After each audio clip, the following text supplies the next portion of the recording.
Welcome back to the Alcohol Experiment Journal, Rehab Chronicles. We're on day 7. Actually, I'm on day 8 trying to catch up. This is day 7. Yes, I am wearing the same clothes I wore yesterday. If you don't like it, you can kiss my ass. It's about 5 a.m. on a Friday. Today's quote is by Mark Twain. Whenever you find yourself on the side of the majority, it is time to reform, or pause and reflect. Okay. Your experiment and your friends are people starting to notice. We're often hesitant to tell our friends. Annie Grace writes, I think the crux of the problem is that we treat alcohol differently than we do any other addictive substance. For example, we don't have cigarette-aholics or heroinism, but we do have alcoholics and alcoholism. When we say cigarette addiction or heroin addiction, we're talking about the addiction, not the people themselves. But the word alcoholic defines a person. The word itself blames the person rather than the substance. So she's talking about stigma here and the power of labels.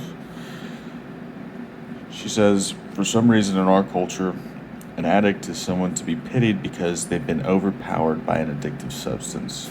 But an alcoholic is someone who is weak and unable to control themselves around something as innocent as a glass of beer. According to certain statistics, 87% of people over 18 drink alcohol at some point. She does have a citation for that, but I'm not going to go look at it right now. And I think the only way we can justify to ourselves that so many people drink is to simply not talk about the fact that alcohol is addictive, just like heroin and tobacco are. As a society, we don't seem to realize that alcohol is addictive because of the language around it. The attitude of blaming the person instead of the substance has created this huge taboo against talking about it at all. We treat every other substance that's bad for us differently than we treat alcohol. She uses a box of donuts as an example, saying, maybe I'll just have half a donut because all the fat and sugar isn't good for me. I don't know about you, but when I drink, I'm all in.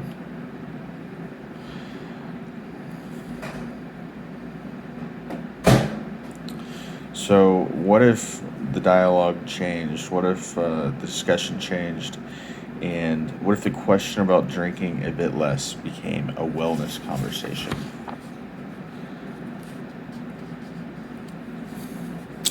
Can you imagine what our society might look like if there was no stigma around the label of alcohol or alcoholic and alcoholism? No one ever says, man, this is a good wine, but I'm just going to have one glass because I worry about the breast cancer and liver damage. We have successfully separated alcohol out from other toxic substances. I know even last night I referred to recovery as drug and alcohol recovery. It's all just drug recovery.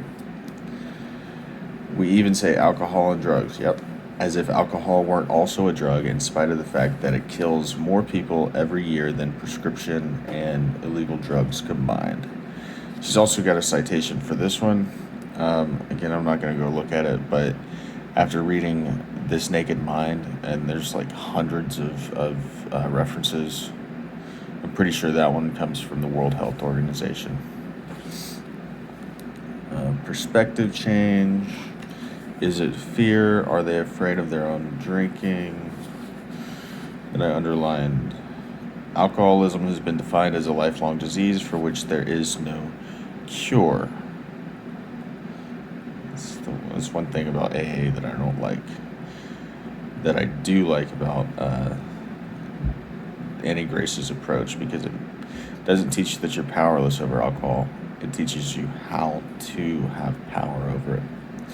Alcoholics must completely abstain from drinking forever. They have to label themselves as alcoholics for the rest of their lives, even if they manage to stay sober.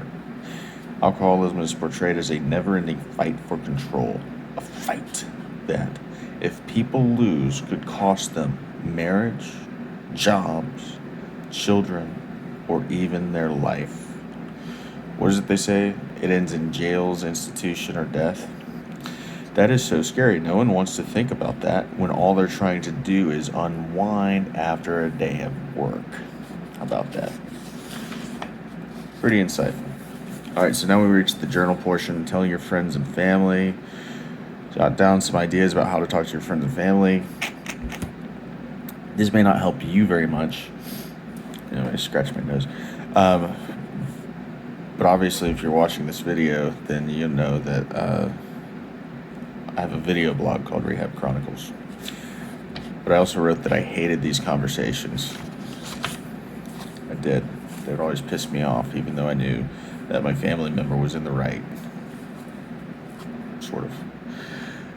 Drinking as a wellness conversation. Journal entry number 2, instead of an addiction conversation. Basically, it's a reflection on the reading and how would things change if we rewired the stigma of alcoholic and alcoholism to be about addiction and wellness. Hey, people can be addicted to donuts. People can be judgmental when they have not had an addiction. That's understandable. Personally, I believe although AA works for some, the embracing of stigma represents a misunderstanding of alcohol addiction, which is propagated throughout the recovery community. That said, I still acknowledge having an addiction, even if alcohol is or is not at the root of it. I struggle with eating and drinking too hastily to accommodate moderation.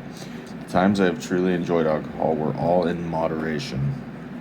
I was amazed that drinking far less and far more slowly in social settings proved far more enjoyable than consuming at my normal pace and quantity. And so, one reflection on the alcoholexperiment.com. This one comes from Matthew. He says, I can't believe I'm here at day 7, baby. Feeling more positive and having more belief and confidence in myself. You don't realize what alcohol steals from you until you get it back. Stay strong, everyone. All right. So now we're finally caught up.